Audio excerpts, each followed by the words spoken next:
My name is Alyssa C. Fellows. I'm an undergraduate at Westchester University as an ROTC student, an Army ROTC student. I'm here to interview Donald A. Shollenberger about his experience in the Korea War as an Army medic. So, Donald, would you please tell me what date you were born? What year? What year you were born? Oh, 1926. 1926? Yes. And can you tell me about where you were born and where you grew up? Hamburg, Pennsylvania. It's probably people never heard of it, but it's about 9 miles above Reading. Heard of Reading, and that's where I was born. And I don't know, I'm not much of a speaker, to tell you the truth. I can answer questions, but okay. What was your most memorable memory as a child in Hamburg, Pennsylvania at that time?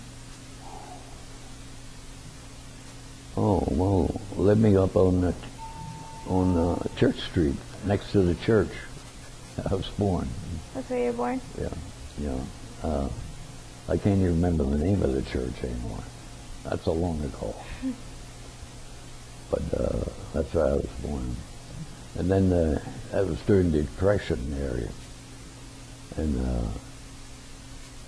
we, my dad lost his job, so we lost the house. And we had to move out in the country in an old schoolhouse, a one-room schoolhouse we moved in. And it was abandoned, and my dad partitioned off all the rooms and things like that. And it's still standing today out there. And let's see, what else you want to hear about? Well, what was your school experience like? What's that? Your school experience? My experience? In school. School? Yes. I only went eight grades. 8th grade? At that time, you were lucky to go 8 grades. You had to go out to work. Right.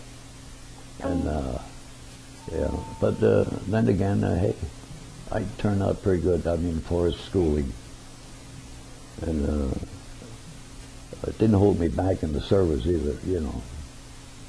But I would say all my kids went to, some went to college and things like that.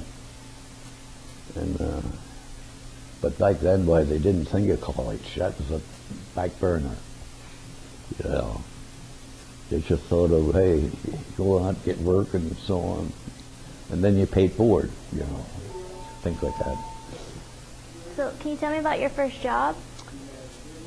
My first job was, well, I worked for Daimler Chevrolet, first job. And they had just opened their garage. And I worked there for about a year, I guess, a year and a half. And then a broom mill opened up across the street.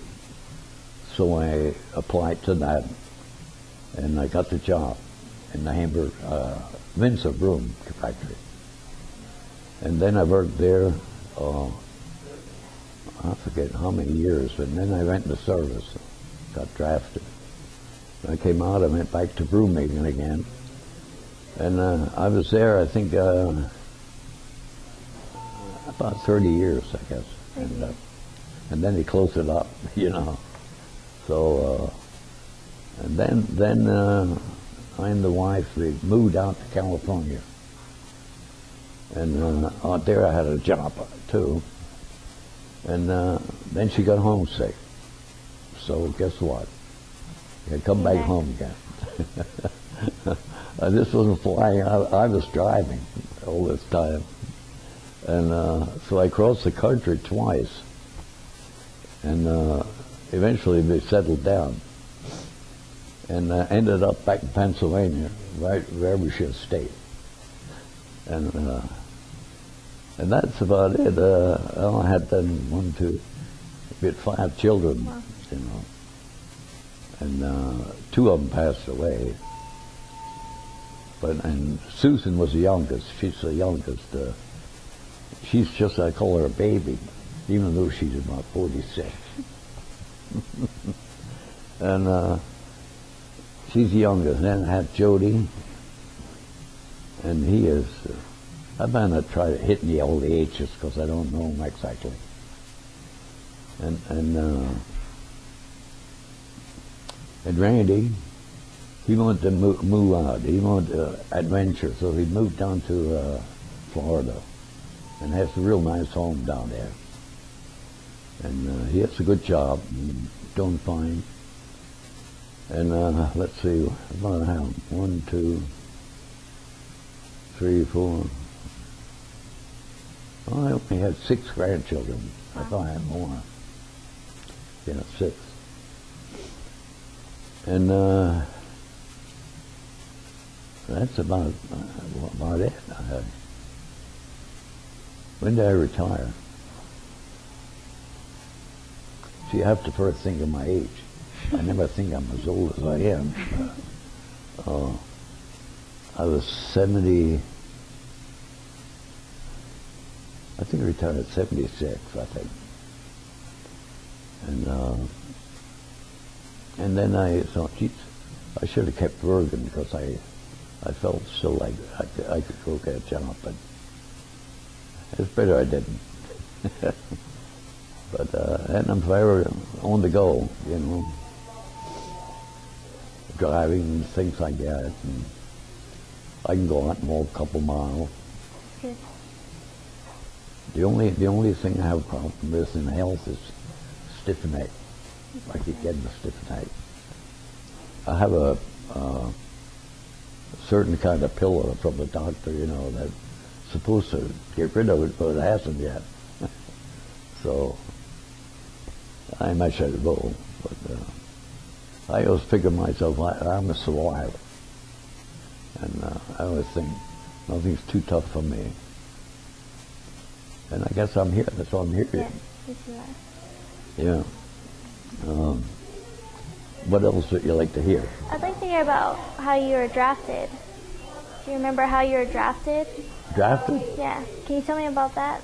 Yeah. We had a sign up. It was in Hamburg, Pennsylvania. We had a little sign up, and I got drafted. They called me down to Reading, and from there, and I had to go get physical stuff. And well, I knew I'd pass, and I was as good as in, you know. And then, let's see, from there, I was down to Reading. And from there, we took the train to Philadelphia, I think. And we went from there. And I went to Fort Benning, Georgia. Okay. I was down at Fort Benning for, I'd say about 10 months I was down there. And we had training and every kind of training, running or whatever, shooting and, you know, target practice. And then from there I finally went to, God, what is that? Out in California. I can't even think of the name of that place. I believe it's San Francisco. We went up there. And from there, we went overseas. We stopped in Hawaii, had a party, you know, on the way over. And from there, we went over to Korea. And I was there, let's see, when did I say, about close to a year or so. Almost a year. Yeah. And then we came back. Well, like I said, I was a medic on the front. And it was kind of an experience which I don't even want to mention, you know. But, and after that, I was going to make a career of it, but that finished me off. So I came home and then went back to my old job, broom maker, you know. And then I was there for broom maker, I'm guessing I'd say about 30 years. In fact, the place isn't there